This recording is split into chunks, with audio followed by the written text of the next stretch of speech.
बड़ी संख्या में एकत्रित होकर आज कायस्थ समाज सीहोर कलेक्ट्रेट कार्यालय पहुंचा, जहां पंडित प्रदीप मिश्रा ने चित्रगुप्त भगवान को लेकर जो अभद्र भाषा का प्रयोग किया, उसको लेकर कायस्थ समाज में आक्रोश है। पंडित प्रदीप मिश्रा मुर्दाबाद के नारे लगाए। कायस्थ समाज का कहना है कि पंडित प्रदीप मिश्रा बार बार अनाप शनाप बयान देकर अपना ग्राफ कम कर रहे हैं। हमेशा पंडित प्रदीप मिश्रा छोटी बात करते हैं। राधा रानी पर जिस तरह उन्होंने टिप्पणी की, वैसे ही अब चित्रगुप्त पर उन्होंने अभद्र भाषा का प्रयोग किया। पंडित प्रदीप मिश्रा चित्रगुप्त शक्तिपीठ वृंदावन पहुंचकर नाक रगड़कर माफी मांगे, सार्वजनिक माफी मांगे। जब तक पंडित प्रदीप मिश्रा सार्वजनिक माफी नहीं मांगेंगे, कायस्थ समाज उनकी प्रत्येक कथा का और हर जगह विरोध करेगा। पंडित प्रदीप मिश्रा का कल पुतला दहन करेंगे। लगातार अनाप शनाप बयान देकर अपना ग्राफ कम कर रहे हैं और साथ में उन्होंने कहा कि अगर माफी नहीं मांगते तो उनके ऊपर FIR भी करवाएंगे। सीहोर से राहुल मालवी की रिपोर्ट। देखिए, अभी प्रदीप मिश्रा जी ने महाराष्ट्र की एक कथा में व्यासपीठ से यमराज और चित्रगुप्त भगवान के बारे में गलत टिप्पणी की है और कल उन्होंने प्रेस वार्ता करके माफी मांगने का प्रयास किया है और हवाला दिया है कि शिव पुराण में ऐसा उल्लेख है, जबकि मैंने स्वयं 11 बार शिव पुराण को पढ़ा है, उसमें कहीं पर भी ऐसा नहीं लिखा है। लेकिन ये गुमराह करने की बातें हैं। उनको इस प्रकार की टिप्पणी नहीं करना चाहिए, क्योंकि उनकी कथाओं में हजारों लोग, लाखों लोग कथा सुनने पहुंचते हैं।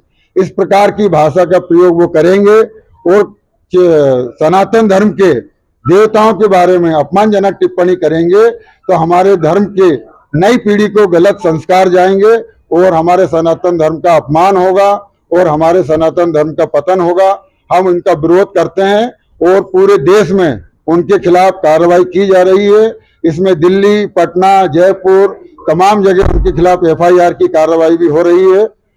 किसी भी व्यासपीठ से यदि वो माफी मांगते हैं, क्षमा मांगते हैं, तभी कायस्थ समाज का आक्रोश दूर होगा, अन्यथा इस प्रकार का विरोध चलता रहेगा। FIR भी करवाएंगे क्या कोतवाली थाने में? जो प्रदीप मिश्रा जी हैं कथावाचक, और चूंकि हमारे शहर से संबंधित हैं, तो हम लोगों की जवाबदारी और बढ़ गई है, क्योंकि राष्ट्रीय स्तर पे हमें फोन आ रहे हैं।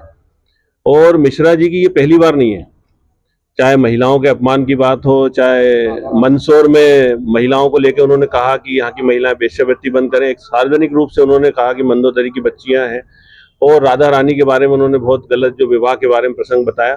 और ऐसे ही कल जो उन्होंने माफी मांगी, तो माफी में उन्होंने माफी नहीं मांगी, उन्होंने बल्कि ये बताने का प्रयास किया कि मैं तो जो बोलता हूँ वो वेद पुराण से बोलता हूँ, और वेद पुराण की बात कई लोगों ने पढ़ी नहीं होती, समझ नहीं आती।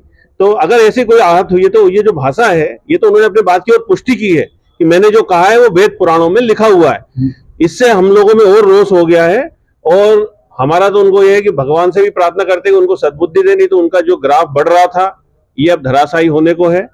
और ये जो वक्तव्य दे रहे हैं ये ईश्वरी हो सकता है इनसे दिलवा रहा है कि अब इनका अंत समय, मुझे ऐसा लग रहा है इनकी लोकप्रियता खत्म होने वाली है। और अगर इनको भगवान अगर थोड़ी भी बुद्धि है तो ये अभी जाएं, हमारा जो है वृंदावन में चित्रगुप्त पीठ है, वहां पे ये नाक रगड़े जैसे इन्होंने वृंदावन में की थी।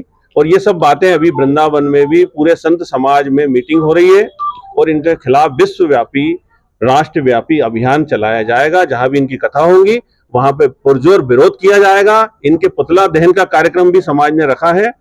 हो सकता है कल हम इसका पुतला दहन करेंगे और FIR, क्योंकि कानून कहता है 295, 298 और 153 ये लोगों की धार्मिक किसी वर्ग विशेष की भावनाएं आहत होती है, ऐसा कर 3 साल के कारावास का भी इसमें प्रावधान है। तो मैं मिश्रा जी को कहूंगा और सारे समाज की ओर से, सारे सनातनियों की ओर से, कि वे इस तरह की ये बेसिरपेर की बातें बंद करें और हमारे सनातन का मजाक बनाना बंद करें। अगर माफी नहीं मांगते तो क्या करेंगे? हम FIR करेंगे और हाई कोर्ट में पिटीशन लगाएंगे, क्योंकि ये बार बार हो रहा है। और मुझे उम्मीद है न्यायपालिका से वो बिल्कुल इनके खिलाफ कार्रवाई होगी और मिश्रा जी को मुंह की खाना पड़ेगी। और ये जितना ये अनशन बोल रहे हैं, ऐसे कोई भी कथावाचक, उन पे भी आगे के लिए एक मिसाल कायम होगी।